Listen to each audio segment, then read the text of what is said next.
बांग्लादेश में इसमें अराजकता फैली हुई है, आगजनी हो रही है, हिंसा हो रही है, लूट हो रही है, घर जलाया जा रहा है।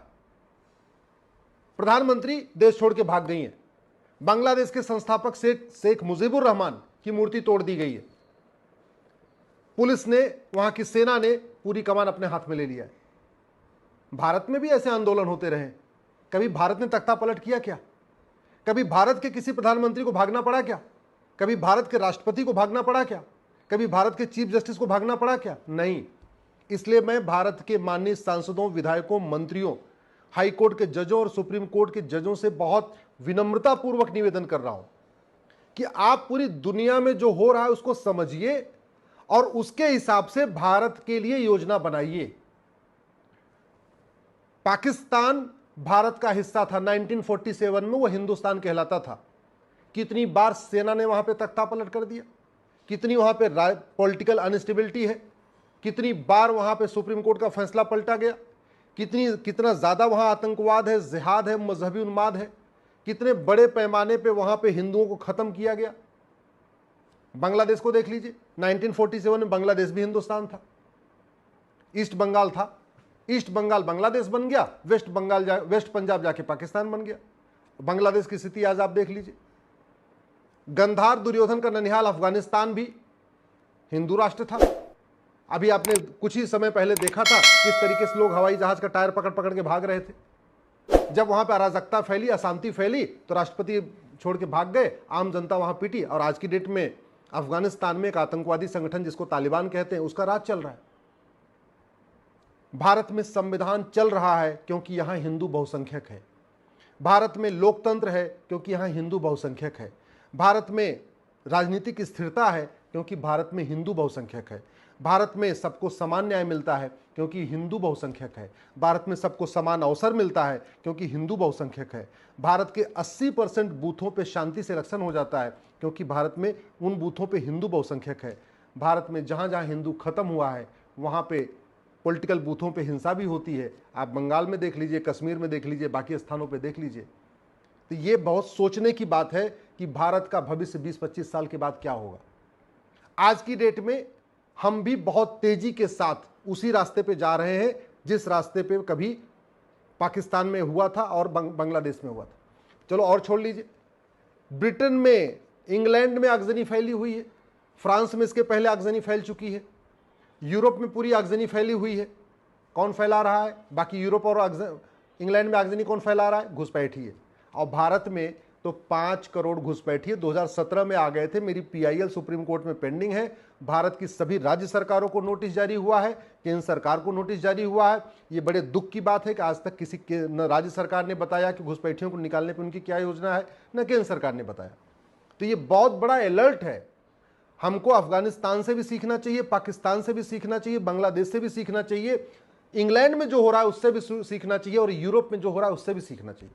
ये भारत में जो कहते ना हिंदू हिंसक होता है, अरे हिंदू हिंसक होता तो आज की डेट में भारत में बहुत कुछ चेंज हो गया होता। हिंदू हिंसक नहीं है, इसीलिए भारत में संविधान है, भारत में कानून है। सुप्रीम कोर्ट जो फैसला देता है वो बाकायदा इंप्लीमेंट हो जाता है। संसद में जो कानून बनते हैं वो भी अडॉप्ट हो जाते हैं। नहीं तो हमने CA कानून में देखा हुआ था, एक CA कानून बना था, कैसे देश में पूरी आगजनी हो गई थी, और आज तक उस CA के कारण, CA कानून बनने के बाद भी भारत में रह रहे जितने शरणार्थी थे बेचारे, पाकिस्तान, बांग्लादेश, अफगानिस्तान को नागरिकता आज तक भी सबको नहीं मिल पाई है। समाधान क्या है? मैं बार बार कहता हूं, दल गुलामी छोड़ दीजिए, नेताओं की गुलामी छोड़ दीजिए। नहीं तो जैसे अफगानिस्तान के राष्ट्रपति फुर्र हो गए थे, भाग गए थे जब वहां हिंसा बढ़ी, आज बांग्लादेश की प्रधानमंत्री भी अपना सुरक्षित निकल गई हवाई जहाज लेके, पाकिस्तान में भी मुशर्रफ निकल गए थे अपना हवाई जहाज लेके। जिस दिन भारत में आगजनी बढ़ेगी, भारत में हिंसा बढ़ेगी, तो जिन नेताओं के भरोसे आप बैठे हुए हैं, जिन पॉलिटिकल पार्टियों के आप भरोसे बैठे हुए हैं, जिनकी आप सुबह से लेकर शाम तक जय जयकार कर रहे हैं, ये आपको बचाने के लिए आप नहीं आएंगे, ये सबसे पहले जाएंगे। जैसे बांग्लादेश की जैसे आगजनी बढ़ी, बांग्लादेश की प्रधानमंत्री निकल गई, पाकिस्तान में आगजनी बढ़ी, वहाँ राष्ट्रपति निकल गए, अफगानिस्तान में आगजनी बढ़ी, वहाँ के राष्ट्रपति निकल गए। वहाँ बची कौन मरने के लिए, पिटने के लिए, अत्याचार के लिए बची कौन अत्याचार सहने के लिए? वहाँ की जनता। तो यही हालत आपके भी साथ होगा। इसलिए मैं आपसे निवेदन कर रहा हूं, दल गुलामी छोड़ दीजिए, पार्टियों की गुलामी छोड़िए, नेताओं की जय जयकार छोड़िए, कठोर कानून की मांग करिए। भारत के 9 राज्यों की डेमोग्राफी बदल चुकी है। 800 जिलों में से 200 जिलों की डेमोग्राफी बदल चुकी है। 6000 तहसीलों में से 1500 तहसीलों की डेमोग्राफी बदल चुकी है। इसका मतलब यह हुआ 25% राज्यों की डेमोग्राफी, 25% जिलों की और 25% तहसीलों की। तो जो ये 25% जिलों से, 25% तहसीलों से, 25% राज्यों से हिंदू खत्म हुए हैं, वहां की स्थिति क्या है ये कहने की जरूरत नहीं है। समाधान क्या है? सबसे पहले घुसपैठ के खिलाफ कठोर कानून बनाया जाए, घुसपैठ को राष्ट्र की सुरक्षा के लिए खतरा घोषित किया जाए, घुसपैठ को देश की एकता अखंडता के लिए खतरा घोषित किया जाए, घुसपैठ को देशद्रोह घोषित किया जाए, घुसपैठ को वेजिंग वॉर डिक्लेयर किया जाए, घुसपैठ को ऑर्गेनाइज क्राइम डिक्लेयर किया जाए और घुसपैठियों और उनके मददगारों के खिलाफ एनएसए, यूएपीए, वेजिंग वॉर, देशद्रोह और गैंगस्टर एक्ट लगाया जाए। घुसपैठियों और उनके मददगारों की 100% संपत्ति जब्त किया जाए, उनकी नागरिकता खत्म किया जाए, उनको आजीवन कारावास, फांसी दिया जाए, वो भी फटाफट 1 साल के अंदर। तब जाके घुसपैठी अपने आप भागेंगे। और घुसपैठी नहीं भागे तो लिख के रख लीजिए, जैसे ये अफगानिस्तान में हो रहा है, पाकिस्तान में हो रहा है, इंग्लैंड में हो रहा है, अफगानिस्तान में हो रहा है, ऐसे ही भारत में होगा और ज्यादा से ज्यादा 20 साल के अंदर होगा। 100% होगा, हमारे आपके देखते देखते होगा। अगर भारत को बचाना है, धर्मांतरण को राष्ट्र की सुरक्षा के लिए खतरा घोषित करिए, धर्मांतरण को देश की एकता अखंडता के लिए खतरा घोषित करिए, धर्मांतरण को देशद्रोह घोषित करिए, धर्मांतरण को वेजिंग वॉर डिक्लेयर करिए, धर्मांतरण को ऑर्गेनाइज क्राइम डिक्लेयर करिए और धर्मांतरण कराने वाले मिशनरियों, जिहादियों और उनके मददगारों के खिलाफ एनएसए लगाइए, यूएपीए लगाइए, वेजिंग वॉर की धारा लगाइए, देशद्रोह की धारा लगाइए, गैंगस्टर एक्ट लगाइए। घुसपैठी और उनके मददगारों की 100% संपत्ति जब्त, धर्मांतरण कराने वाले मिशनरियों, जिहादियों की 100% संपत्ति जब्त करिए, धर्मांतरण कराने वाले मिशनरियों, जिहादियों और उनके मददगारों की नागरिकता खत्म करिए, आजीवन कारावास की और फांसी की सजा दीजिए और वो भी 1 साल के अंदर, तब धर्मांतरण रुकेगा। और तीसरा, जनसंख्या नियंत्रण के लिए कठोर कानून बनाइए। हम दो हमारे दो सबके लिए मैंडेटरी करिए। जो हम दो हमारे दो न माने उसकी नागरिकता खत्म करने का प्रावधान करिए। भारत का संविधान इसकी इजाजत देता है। आर्टिकल 11 में लिखा हुआ है कि संसद ऐसा कानून बना सकती है कि नागरिकता कब लेनी है, नागरिकता कब देनी है। तो जैसे वोटर आईडी जब देते हैं तो टर्म्स कंडीशन, भाई 18 साल का हो जाएगा तब वोटर आईडी में, तब वोटर आईडी मिलेगा।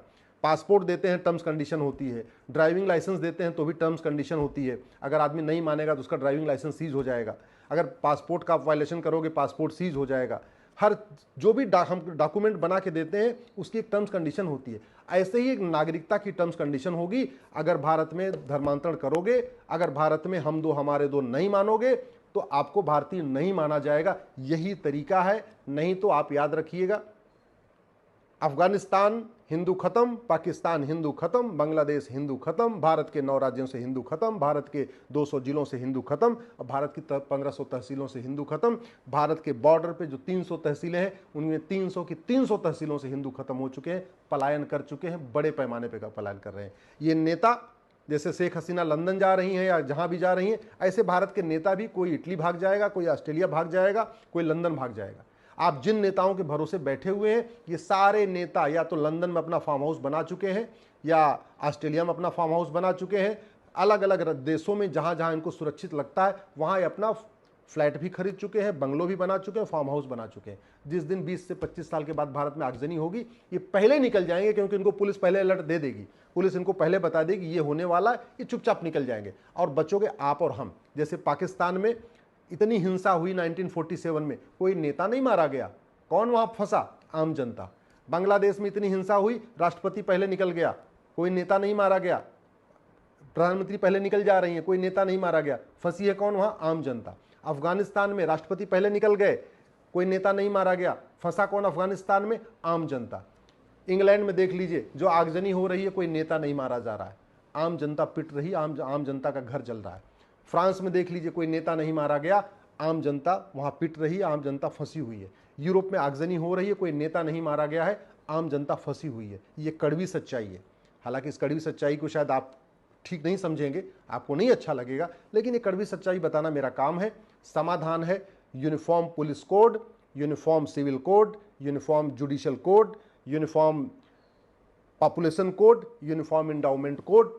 समाधान एक ही है, न कोई विशेष दर्जा किसी को रहे, सबको एक समान मिलाया जाए, रिलीजन के आधार पर जितने कानून हैं इनको खत्म किया जाए, ये माइनॉरिटी मेजॉरिटी का जो खेल है इसको बंद किया जाए, ये मुगलिया जो स्कूल चल रहे हैं भारत में, आज भी जो मदरसे चल रहे हैं इनको बंद किया जाए, अंग्रेजों के द्वारा शुरू किए गए मिशनरी स्कूल बंद किए जाए, भारत में सबके लिए समान शिक्षा हो, समान नागरिक संहिता हो, घुसपैठ के खिलाफ कठोर कानून हो, धर्मांतरण के खिलाफ कठोर कानून हो, जनसंख्या नियंत्रण के लिए कठोर कानून हो। यही समाधान है। नहीं तो याद रखिएगा, जैसे अफगानिस्तान से खत्म हुए, पाकिस्तान से खत्म हुए, बांग्लादेश से खत्म हुए, जैसे बांग्लादेश जल रहा है, ब्रिटेन जल रहा है, अफगानिस्तान जल रहा है, पाकिस्तान जल रहा है, ऐसे ही पूरा भारत जलेगा। और वही दूर नहीं, 20 से 25 साल के अंदर जिन पॉलिटिकल पार्टियों के भरोसे बैठे हैं वो कुछ नहीं करेंगी, जिन नेताओं के भरोसे बैठे हैं वो पहले भारत छोड़ के भाग जाएंगे।